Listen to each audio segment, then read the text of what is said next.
everyone! We are back, finally, for another episode of I Pour on Everything, and we're back with the shelves. They're all done, only two sides left to go.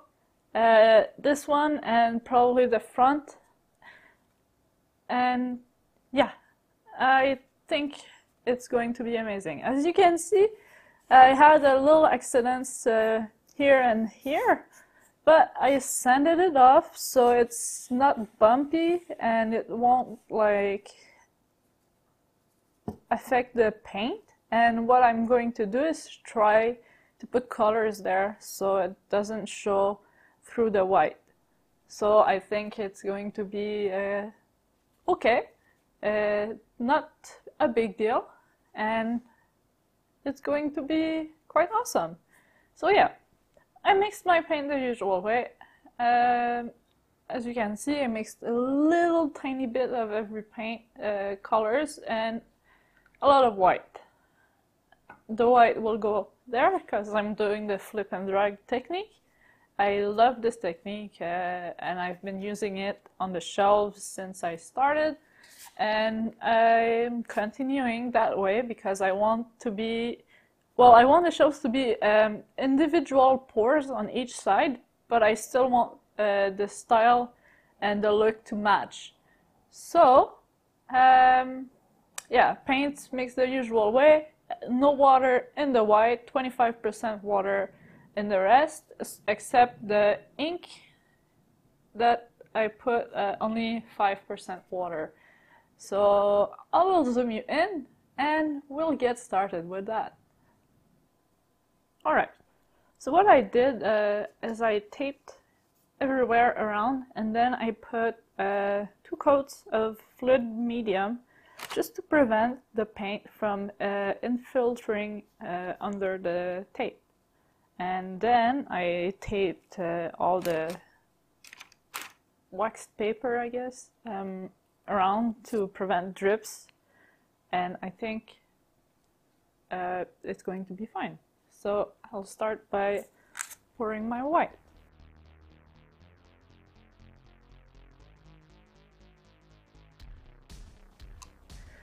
And then I will spread the white around with a painting knife.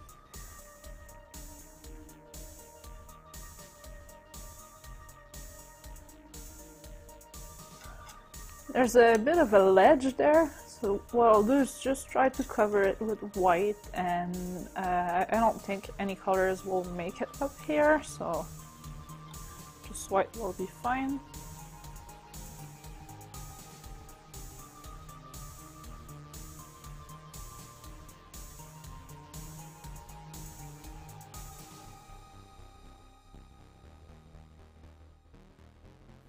And now, since cat hair, of course, my white is there, and I have my little pot here with a hole under, and I put a piece of tape, so when I put it on there, I remove the tape and the paint can flow out easily without, because there's a air entry, and their hair, again, cat hairs, they show very well on white paint. So what I'll do is just put my colors in the order that I want them to appear, just like a gradient. And for a flip and drag, you need a lot of white to very little color, and it's kind of difficult to mix that little color, but it's okay. So first ultramarine blue, second is fluorescent blue,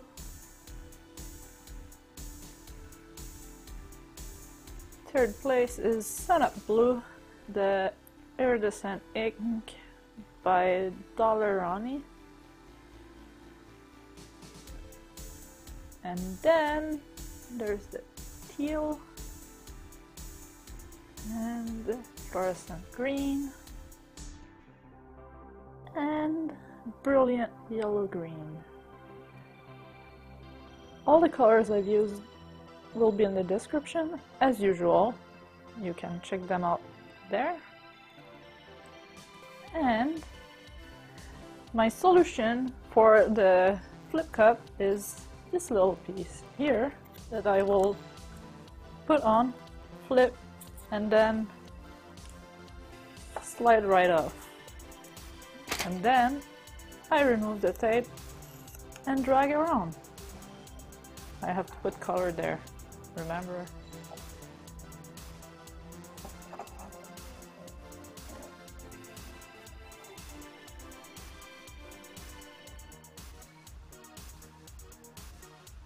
And here we go. Now what I'll do is just dab the paint, if I can remove, yeah, okay, there we go. I'll dab the paint so everything is covered, like here.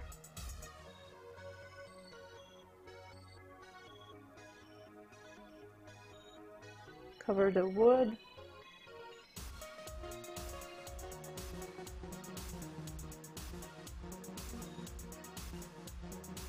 Seems like everything is pretty much covered. Now I will give you a time lapse while I pop the bubbles.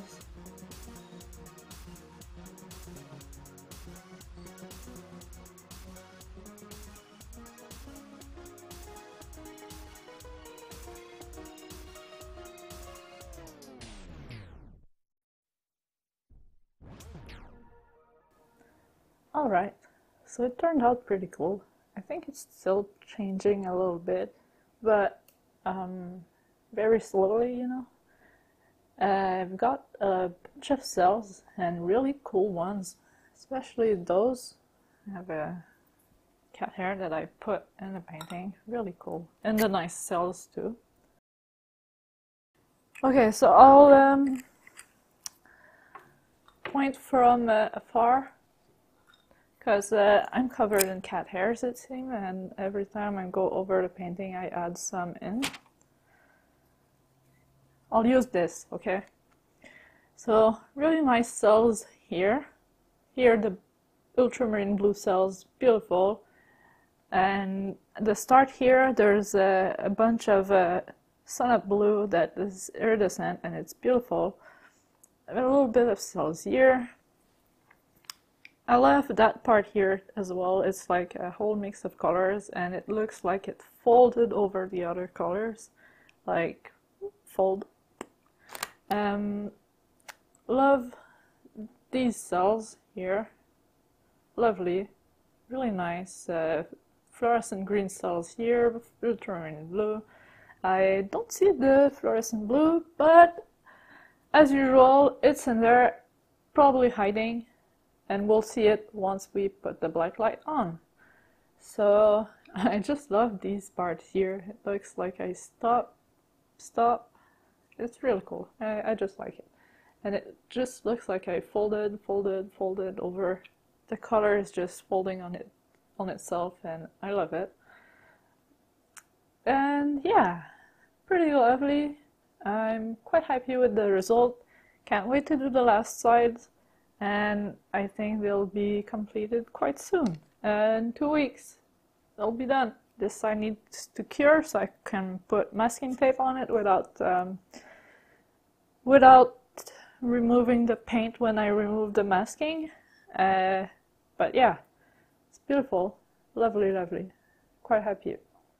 So now I'll stay away from the shelves and talk, because I'm full of cat hairs. I just realized, even though I just cleaned this shirt, I should have passed the sticky thing on it, you know, the thing that rolls in. Lint roller? Lint roller? That sticky lint roller thing. Yeah, that.